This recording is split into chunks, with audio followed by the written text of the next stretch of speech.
Attentat dans le parc du palais de justice à Al-Marjeh faisant 3 blessés et 20 véhicules endommagés.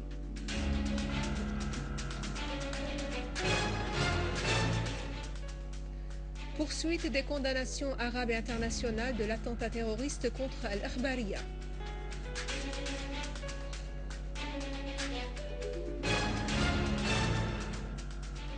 La Russie contre l'ingérence étrangère ou l'imposition de recommandations conçues à l'avance pour le dénouement de la crise syrienne.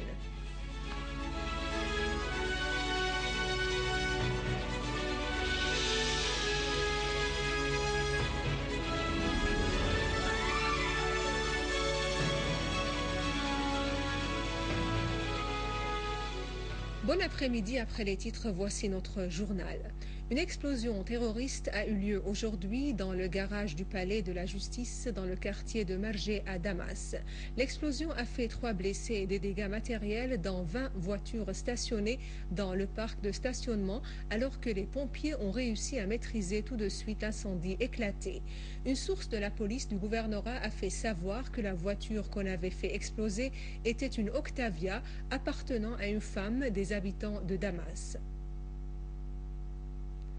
Les condamnations de l'attentat survenu hier au siège de la chaîne syrienne Al-Akhbariya se poursuivent, que ce soit au niveau local, régional ou international.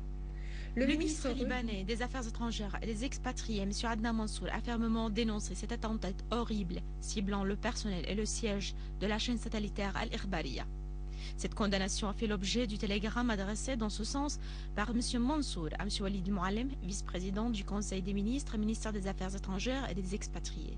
Mansour a exprimé ses sincères condoléances aux familles des victimes et son souhait de prompt rétablissement aux blessés, tout en espérant que la Syrie surmonte dans les plus brefs délais cette crise.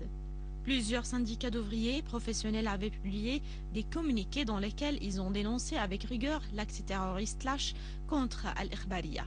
Parmi ces syndicats, celui des ingénieurs syriens qui a considéré dans son communiqué publié aujourd'hui que le journaliste, dans cette conjoncture, est un soldat au service de son pays pour repousser l'offensive médiatique qui vise sa patrie. Les communautés syriennes établies à l'étranger ont également fustigé et condamné à haute voix cet attentat perfide. Notre communauté établie dans la République tchèque et celle établie dans l'État de Goiás ont saisi l'occasion pour réitérer leur solidarité avec le peuple et la presse syrienne sur fond de l'attentat qui a eu lieu hier au siège d'Al-Akhbariya. Pour sa part, l'Union nationale des étudiants syriens en Slovaquie a condamné l'attaque terroriste contre une des voix syriennes authentiques qui défendait les principes fondamentaux de la souveraineté, de la dignité et de l'intégrité territoriale.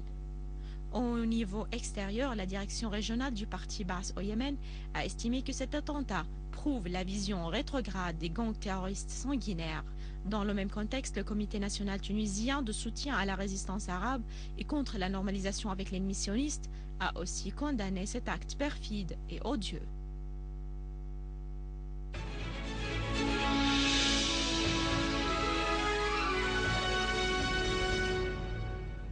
Le ministre russe des Affaires étrangères Sergei Lavrov a affirmé que la Russie et la Tunisie s'accordent à ne pas réitérer le scénario libyen en Syrie.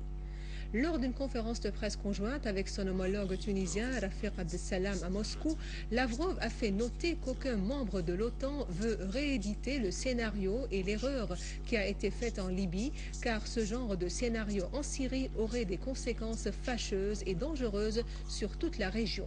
Répondant à une question sur la prochaine réunion de Genève, Lavrov a indiqué qu'il n'existe aucun projet prêt en ce qui concerne la Syrie, faisant noter qu'il existe une panoplie d'idées et d'opinions qui vont être débattues samedi prochain à Genève. L'objectif de la réunion de Genève est de soutenir le plan de l'envoyé onusien Kofi Annan pour la Syrie et de préparer le terrain à un dialogue national global pour diminuer la crise en Syrie, et j'appelle à l'application du principe de la primauté de la loi internationale dans les relations entre les pays, du multipolaire et le renforcement du rôle central des Nations Unies. Concernant le massacre odieux survenu au siège de la chaîne Al-Akhbariya, Lavrov a exprimé ses regrets de l'attentat qui a frappé le personnel et le siège de cet organe de presse, réaffirmant la nécessité de ne pas arrêter la diffusion des chaînes syriennes sur les satellites.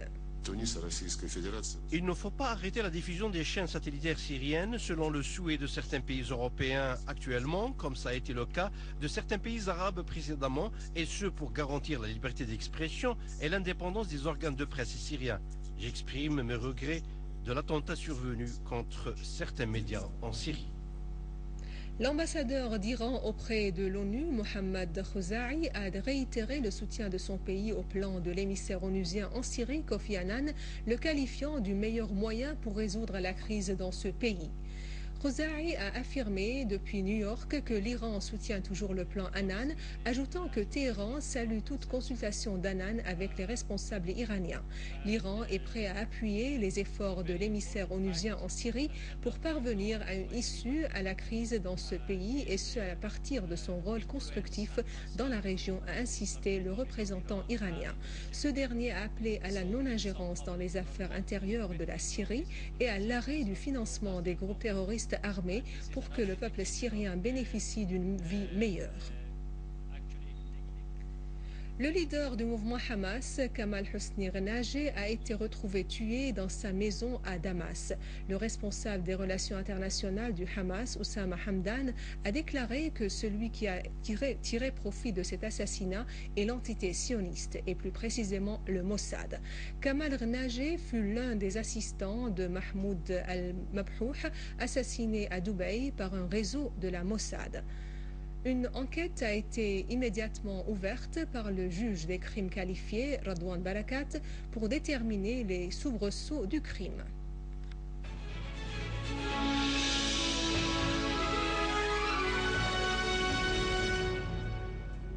L'Assemblée du peuple a tenu au cours de la matinée sa 8e séance sous la présidence de M. Mohamed Jihad Laham, président de l'Assemblée, au cours de laquelle le projet de loi amendant l'article 556 du Code pénal devenait ainsi une loi.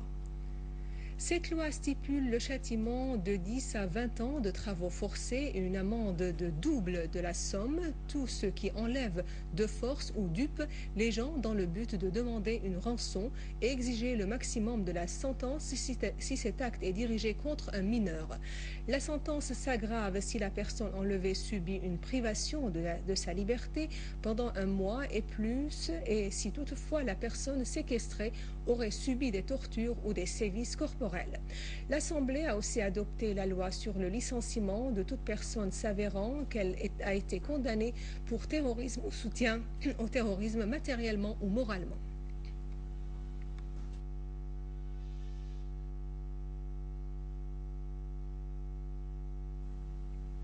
Et avant de clore ce journal, voici un rappel des principaux titres. Attentat dans le parc du palais de justice à Margé, faisant 3 blessés et 20 véhicules endommagés.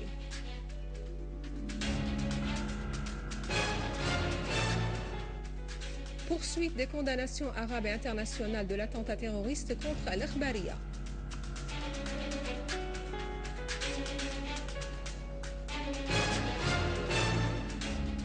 La Russie contre l'ingérence étrangère ou l'imposition de recommandations conçues à l'avance pour le dénouement de la crise syrienne.